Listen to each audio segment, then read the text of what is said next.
Hi, this is Diane Scott, and welcome to the Best Boss Podcast. I'm very pleased to meet a great um, resource for my best bosses out there.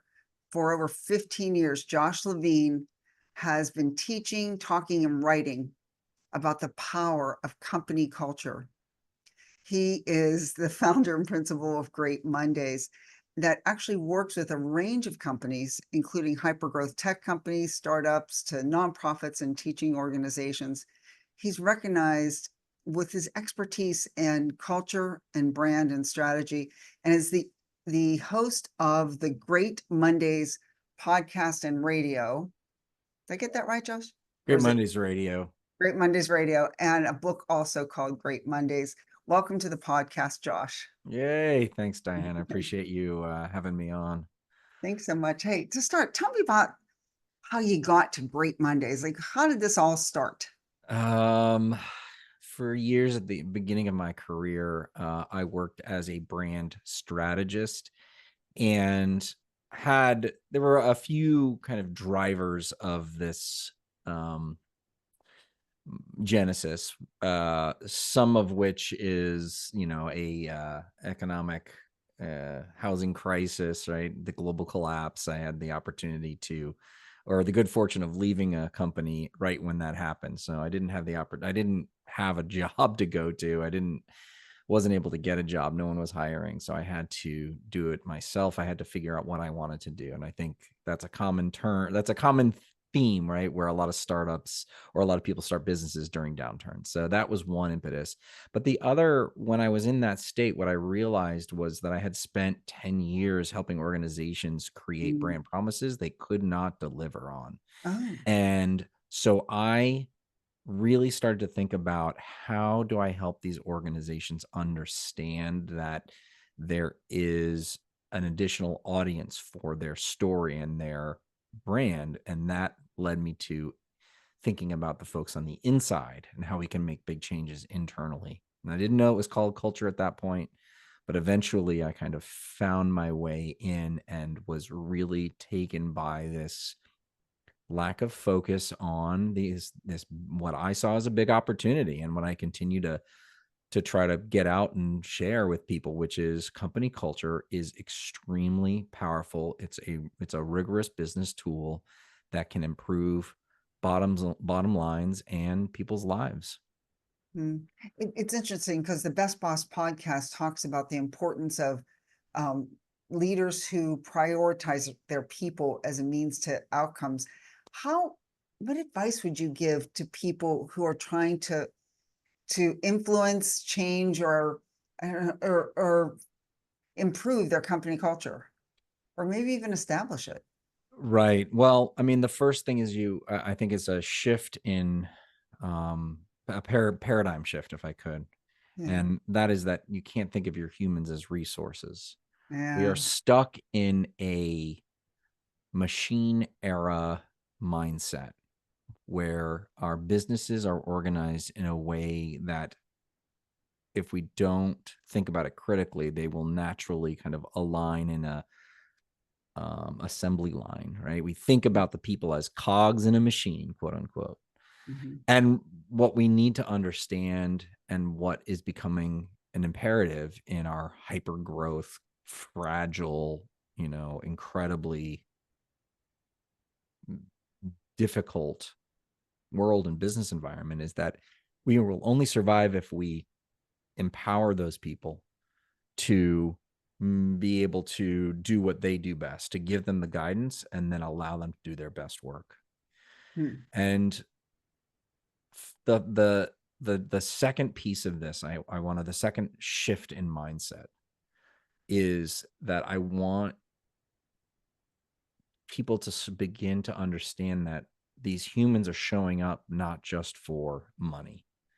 Hmm. That is part of it. That is the basics. Is You've got that a to change, by the way, from what it used to be? um this has been true for 20 years. Okay. This has been true for 20 years. It used to not be true. I tell the story at the beginning of my book about how my grandfather forced my dad to become an accountant, Mm, because becoming a musician, which he was an incredibly talented musician, um, was not something that you were going to, you had to make money. You had to have mm, of a depression proof mm, career. And, I described my father as being unhappy in his life because this was, part of, I think, part of his story and part of what I grew up with mm, understanding. And so we're at a place where in the evolution of our economy that we can choose to do things that matter, mhm, and we can obtain from our work value beyond dollars. Before, again, if you were just moving from the farm fields into the cities to work the machines, you were going to make more money. That was the reason why. But now we're at a place where I have the opportunity to earn money in many, many different ways. And so what else am I looking for? We're almost moving up this hierarchy of needs in mm, business. mm, And we're looking for meaning, we're looking for purpose, and we're looking to join a group of people that are interested in the world, interested in growing, interested in becoming more than what they are. Everybody's one of the big perks, quote unquote, that a lot of surveys are revealing and a lot of workplaces are talking about, folks leaving if they don't have, is this sort of career progression or education, right? Like, make it very clear to me how I'm going to improve. How am I going to get better? And there's all sorts of ways that you can help employees get better. So So where those do I are start? Like, what do I do? What do I start? right. Okay. Yeah. So this is a great question. And it's actually the question that the reason why I wrote the book. Mm, And so I published the book 5 years ago, and there's many pieces that are still relevant, and the mm, core principles are still there. And it's what I lay out is a way of understanding how to just build your culture. And it's the 6 components of culture. And the first 3 are about designing your culture. You have to essentially say, here's our map and here's where we want to go. And so step number 1, which relates to creating that understanding of what we're all working on together, is defining your purpose, why we're in business beyond making money. mm, That is critical because you need to answer that question before employees start asking that question. What the mm, hell am I doing here? Why am I? This is so hard, right? Business isn't easy, and it's not the business's job to make people happy. But what you need to understand, what you need to do is provide that cognitive framework, that context that describes, hey, here's why we're doing what we're doing. I'm not talking about quarterly revenue. I'm not talking about, bumping the stock price. I'm talking about what's the big thing that we're working on together.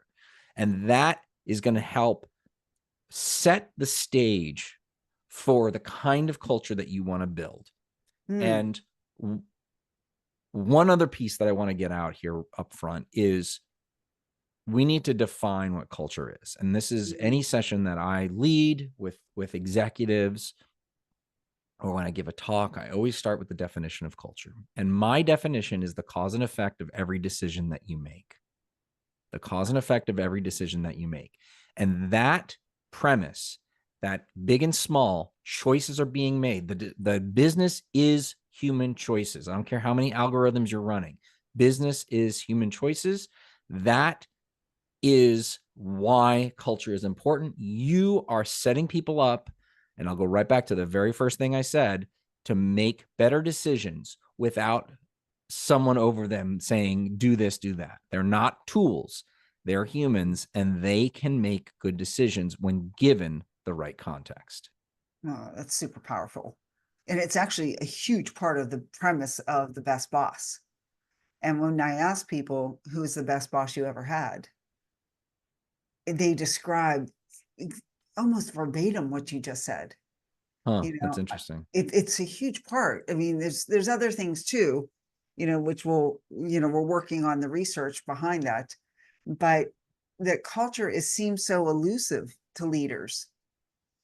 It seems bigger than themselves, or something that they have to adapt to versus something that they have an imperative to use their people or to develop, nurture, grow, help them achieve their potential as a means to even getting to that purpose. Mm. Is it hard to find a purpose for most leaders? Yes, it Mm, absolutely is. And it's not that it's not there. It's not that it's impossible to do, but it is what leaders are often consumed with and then get in the habit of focusing on mm, is what's right in front of them. And even if we're talking about 12 to 24 months. And so what we need to do, and what I help leaders do to identify their purpose, is I ask them to imagine a future 20, 30, 40 years in the future. And we go through an exercise where I have them write the company's obituary. oh, wow. Now, this isn't my exercise. This is something I learned early on as a brand consultant, but it is undefeated as far as I've tried many, many other things. But what this forced perspective Mm, does is gives them the permission to forget all of the things right now. I'm going to say, okay, just for this day, just for right now, for the next 4 hours, we're going to be thinking about how the world will miss your business and what mm, they'll remember. What are the mm, biggest things? They're not going to remember Q3 returns in 2025. What they're going to remember is how you changed the world. And that is the beginning of the conversation. That I asked them to go too far because it's easy to reel back in, but real hard to go further. I do very, yeah. Right. And you know this, Yeah, I do. right? So that premise forces them to believe that it is possible to think beyond what the next 24 months are. That's the starting point of that. It is very hard. Easy concept to understand, really hard to execute. Yeah, as a coach, I often will say to people, because your mind can judge the past. Like everybody knows what they don't want to be, but what they do want to be sometimes elusive. Yes. So the trick of it is to get them to say, okay, in 5 years from now, we're sitting on a porch drinking iced tea, and it was great 5 years. What happened? Yeah. Like it's almost Exactly. treating the future as if it was the past. Yep. Time travel. Yeah, time travel. So the obituary piece, which people have used in their personal lives, um, but doing it for the company piece helps direct it to what is its North Star. Mm-hmm. Mm-hmm. It's very interesting. We're coming to the end of our time. Is there any key points that you really want to make sure that people get out there that are really searching for this best boss, searching to be a best boss? Culture is not this quarter's mandate. Mm, It is a skill and capacity that needs to be fed and cared for and built and represented, just like you would finance, just like you would IT, just like you would operations. And this, I hope, Diane, by the end of my life, I hope that we see more organizations take it seriously in a way where it's not just kind of a brand exercise. Great new logo, new positioning statement, new advertising campaign. This is something that needs to be constantly fed. It needs, otherwise entropy is going to take over. mm, And the hard thing, the reason why this is hard is because it requires a lot of energy, mm, and the results are difficult to see at first. The good news is that once you get that flywheel moving, the benefits are infinite. When you think about the best companies that have the best culture, everything becomes so much easier. You're going to mm, attract the best talent. You're going to keep talent for longer. You're going to have more efficient teams. You're going to be able to create new ideas more easily. People are going to be less fearful of making mistakes. And that is ultimately what we want. In fact, it's not just what we want, it's what we need, because we do not have the time, energy, or capacity to run companies the way that we used to Mm, in that machine era, top down way. This is less about, let me tell you what to do, and more, let's look and be inspired and provide the guardrails so that people can make better decisions together. it's excellent. It's like the work up front and the continuous development of the infrastructure per se, to Mm-hmm. continuously look at it. Mm-hmm. Once you do the work up front, just keeping quality culture control. That's a word. Yeah. It Yeah. can really help it. In closing, um, who is your best boss? Well, I've worked for myself for a long time, but I did the beginning of my career. I worked for a fairly important figure in the design and brand strategy world. His name is Marty Newmeyer. He is incredibly talented. He he is absolutely the man that I model my leadership style after. He was fearless and Mm, almost obsessive with innovation and coming up with new ideas. Incredibly talented writer, and could bring a room of executives together in a way mm, that was inspiring. And that's what I try to do, is bring groups together, bring them along. And mm, so I think his special skill is communication, mm, verbal, visual, written. And that's why I'm where I'm at. It's because I had mm. him to model my career after. Excellent. Josh, thank you so much for being on the podcast. How can people get in touch with you? You can check out greatmondays.com. A lot of tools, free tools and downloads there.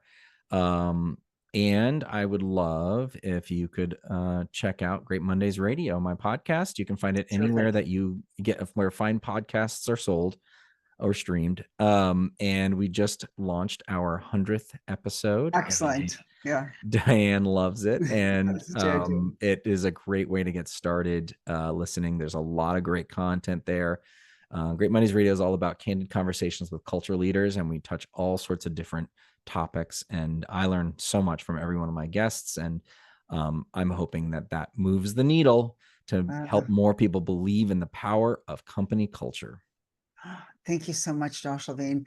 I'm Diane Scott. This was the Best Boss Podcast. Honored to have you on the show. Thank you. My pleasure.